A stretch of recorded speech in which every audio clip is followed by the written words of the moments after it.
Mr. Speaker, we have heard a lot about the deceptive practices of credit card companies over the last 2 weeks here in Washington. My friends here in the House of Representatives have highlighted the nearly $1 trillion credit card debt in the United States.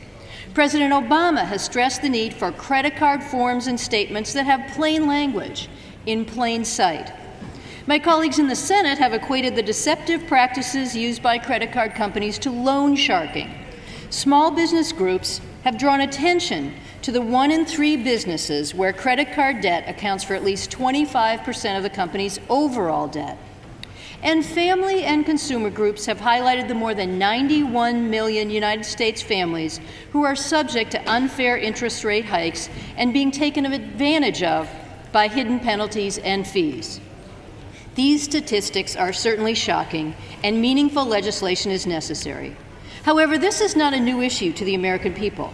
This is a problem that they understand all too well and deal with each and every day.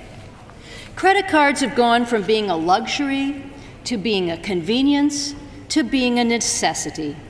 Whether it's paying for your gas at the pump or placing an order online, our modern economy almost requires you to have a credit card.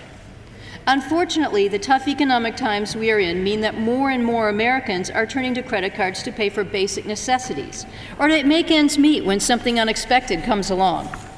Last weekend in Maine, I was talking with one of my constituents who told me something I hear frequently, that a credit card is the only way she can pay her medical bills.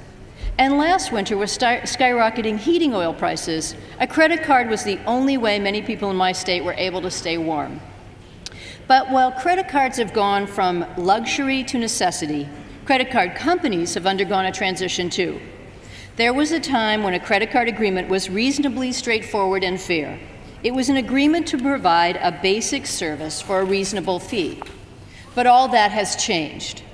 Credit card agreements are a tangle of fine print with complicated provisions that almost seem designed to keep the cardholder in debt forever. Everywhere you turn, it seems the credit card companies have dreamed up a new fee or another clever scheme to raise your interest rate. Basic fairness has been replaced by deception and greed. These days, using a credit card is like going to a Las Vegas casino. No matter how clever or responsible you are, 9 times out of 10 you're going to lose and the company is going to win. Managing your finances shouldn't be a gamble. The deck shouldn't be stacked against you.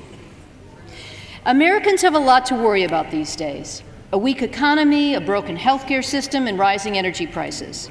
And that's on top of all the responsibilities we face on a daily basis, like raising a family and going to work.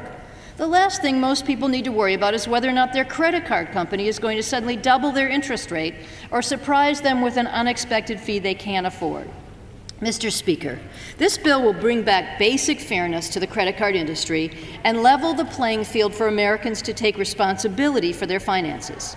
Credit card companies have been getting away with too much for too long. I urge my colleagues to join me today in passing this important bill and sending it directly to the President. I reserve the balance of my time.